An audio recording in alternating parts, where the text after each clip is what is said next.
this covenant is better than the old covenant. So you say Hebrews chapter 8 verse 6 says this new covenant is better than the old covenant? Yes. But how does that substantiate that we're actually in the new covenant if that's just a statement? Well, because in order for the change to happen, there had to be some error with the old covenant.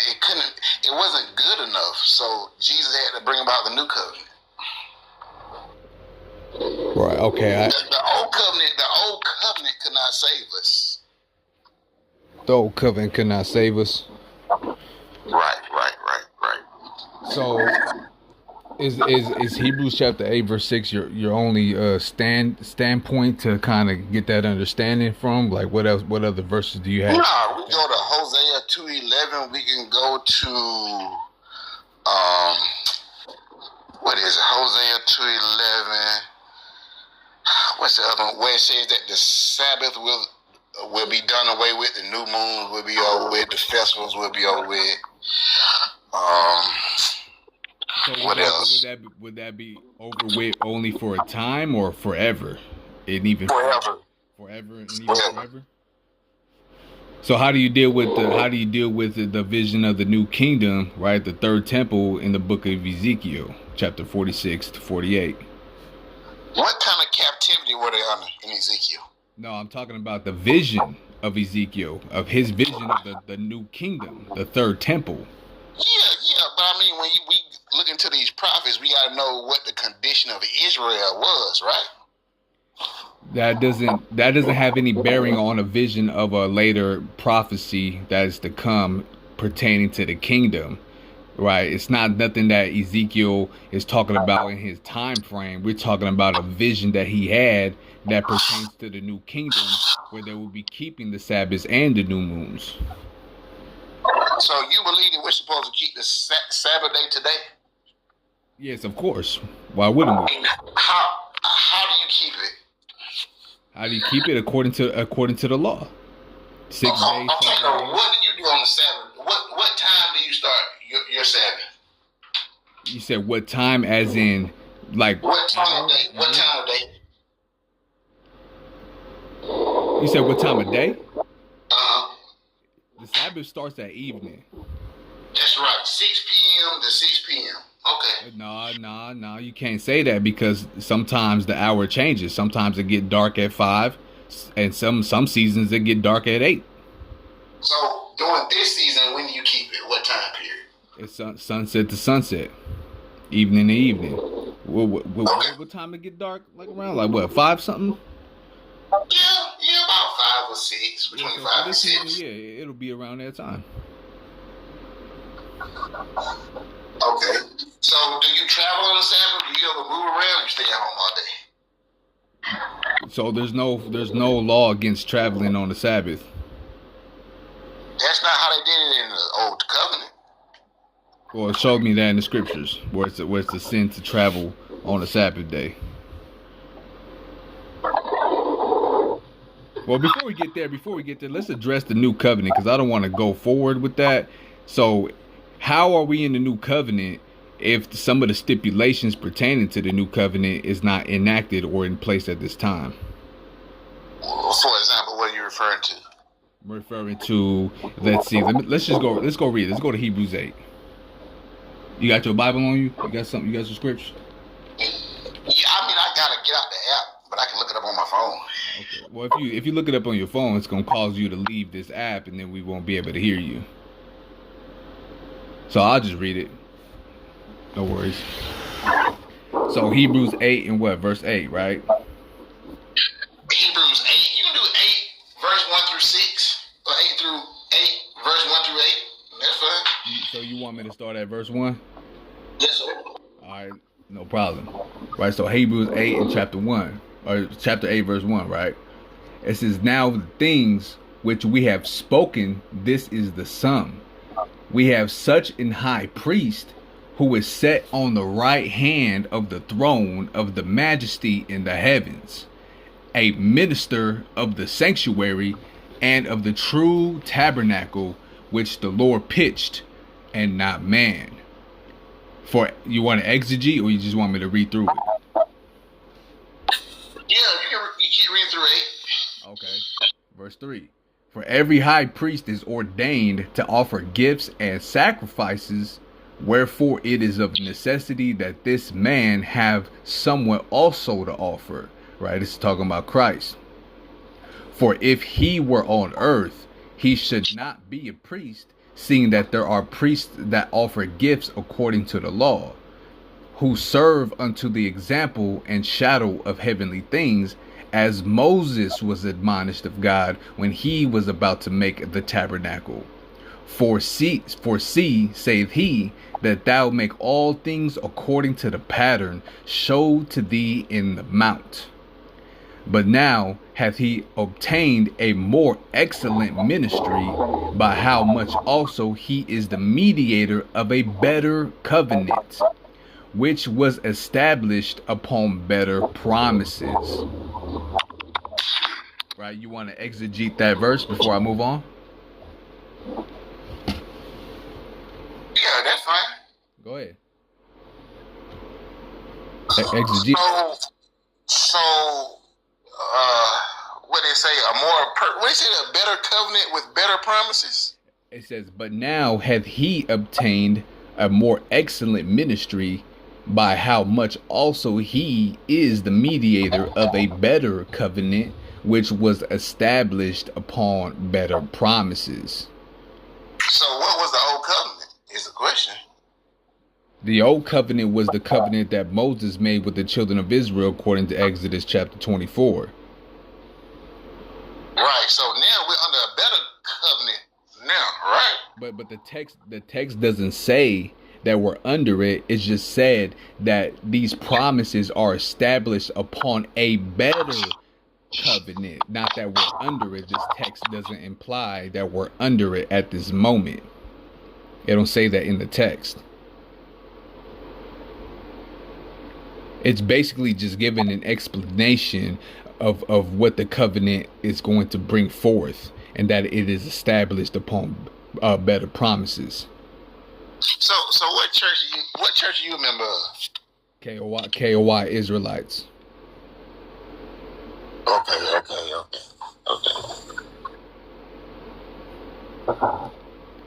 Right. So do you have a disagreement to my stance on my exegesis of the text?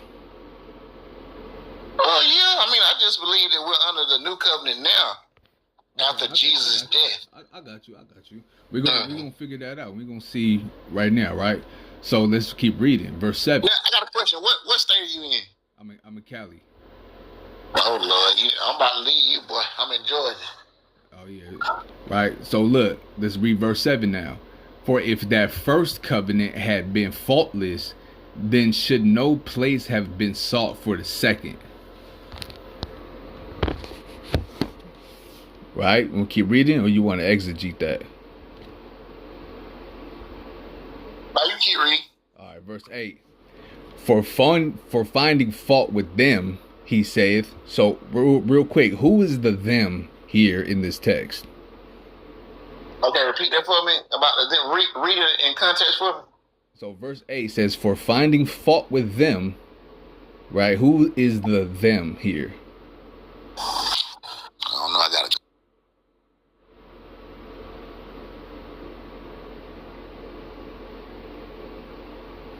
I don't know if you can hear me still while you backed out of your screen.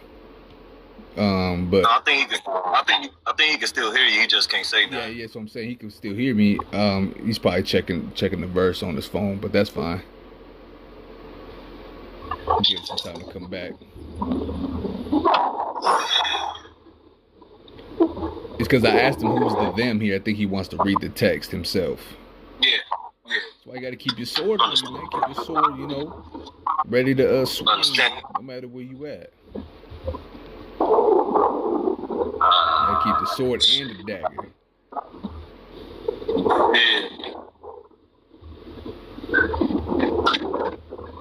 The brown leather, the sword, the red book, the dagger. Because that dagger gonna make him stagger, right? Bars. Bars. Drop Yo, Doc, you coming back? Yeah, he did. So do y'all believe that only black people, Latino, will be saved? Well, that's well, we can get to that right now after we address this through covenant, but I'll more than welcome to answer that question for you. I got you. Right. So that's another topic. We can get to that right now. But I'm asking you, who was the them here in verse 8?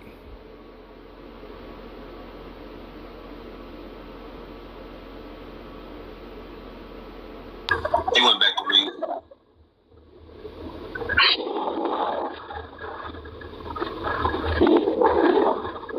Hey, we've been doing good these past 2 days. The people of Israel. The people of Israel, right? The Israelites, the nation of Israel.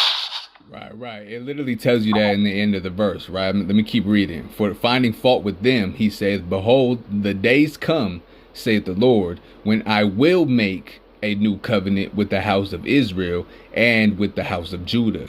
So right now we see that it says the days come, meaning that they're not completely here yet.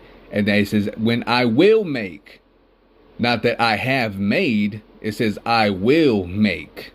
Do you agree with the text? Oh yeah, more definitely. Right, with the house of Israel and with the house of Judah. Verse 9. Not according to the covenant that I made with their fathers in the day when I took them by the hand to lead them out of the land of Egypt, because they continued not in my covenant, and I regarded them not, saith the Lord. Right, verse 10. For this is the new covenant that I will make. Again, I will make with the house of Israel after those days, saith the Lord. I will put my laws into their mind and write them in their hearts, and I will be to them a God, and they, right, they, which is the house of Israel and the house of Judah, shall be to me a people. So is the laws of God, the commandments of God, written in your mind?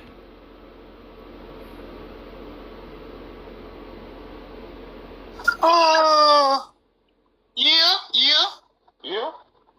Okay, so if the laws of God is written in your mind, right, you should know you should know all of the law, statutes, and commandments, right? Yes, sir. So do you know all the law, statutes, and commandments? I don't think no one does, personally. But you do. I don't know all of them. Oh, but you just said you did. You said that they're written in your mind. Oh, I know the new covenant law. I don't know the old covenant law, for sure. So, because I don't live by the old covenant law. So the new covenant laws, right, is the same as the old covenant laws. Did you know that? Now we're under grace and truth. So what new covenant laws are you referring to? Grace and truth. Wait. In the Old Testament, it was eye for eye, tooth for a tooth, but now God said you get slapped on the cheek, turn the other one. So again, what is the difference? Are you referring to the two greatest commandments that Christ was referring to? These are the two greatest commandments? No, that's Old Testament. That was in the Old Testament too. But Christ recited that though. Didn't he quote that? Right. That's what I'm saying. Whatever Christ recites in the New Testament, we go by that for sure. So would you qualify that as a new covenant law?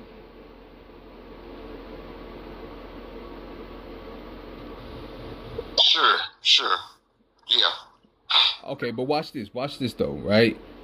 Verse number 11, right? It says, and they shall not teach every man his neighbor and every man his brother, saying, know the Lord, for all shall know me from the least to the greatest. So does every man from the least to the greatest at this point in time right now in the earth at this moment know the Lord? No, sir. So that would mean we're not in the new covenant. I mean, just because everybody's not going to obey, period. Even when they know they're not going to obey, which we see today. So it says that the laws, right, will be written in their minds, meaning they're going to be programmed to already walk in the laws and commandments and not disobey the laws and commandments, because they're going to be basically etched into their minds to follow it. That's what the new covenant is. You're not going to break any laws because they're going to be written in your mind. Yeah, if you haven't studied it and been taught, you're not going to know what those laws are. But that's the stipulations for the new covenant is, and they shall not teach every man his neighbor. So there's going to be no more teaching. Is there still teaching going on today? Oh, yeah. Right, so that means we're not in the new covenant again. It's another cut.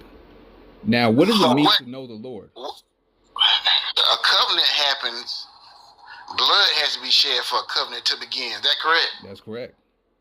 Okay, so old covenant, they killed lambs, goats.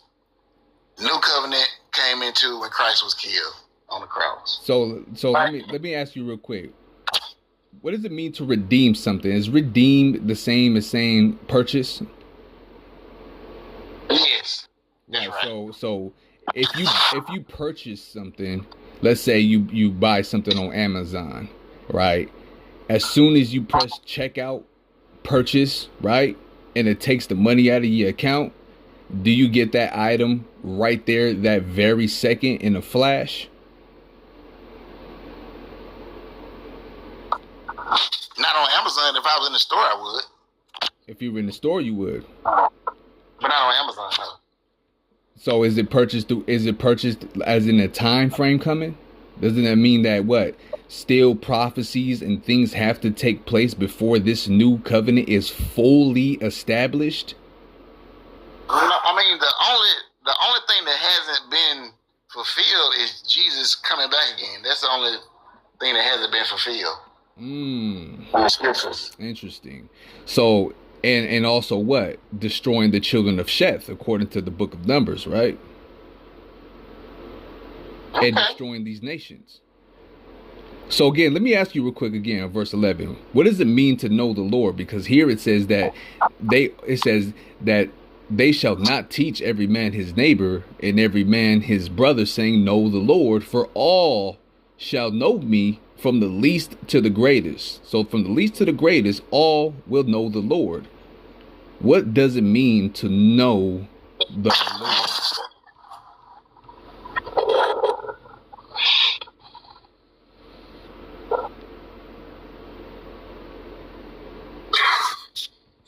You hear me? What does it mean to know the Lord? It means you know His Word.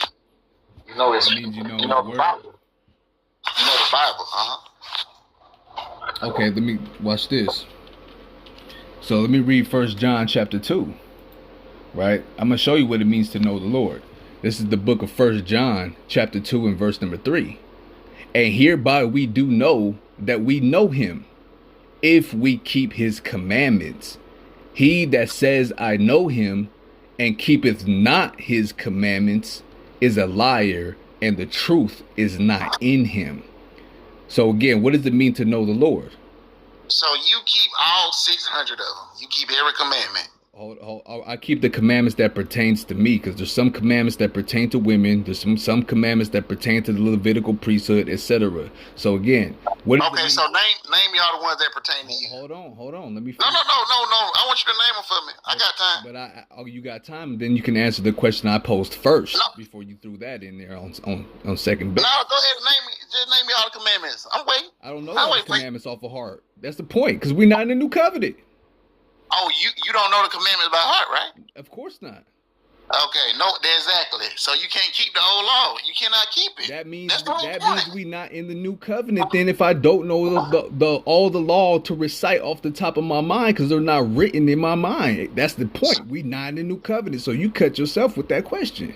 So in Hebrews chapter 8, verse 9, it said the covenant was given to your ancestors. Were you in Egypt? Were you in slavery there? The blood of my ancestors flows in us. Were you in slavery in Egypt? We weren't actually. Okay, so that covenant, that old law was never given to you.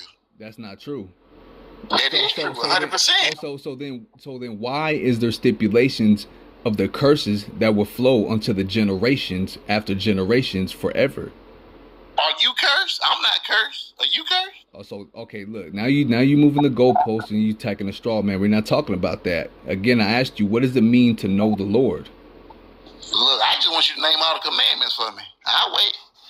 I just look again. I told you I can't name all the commandments. So But there. I bet you can name the 10 commandments, can't you? I bet you know them. So again, what does it mean to know the Lord? To know his law.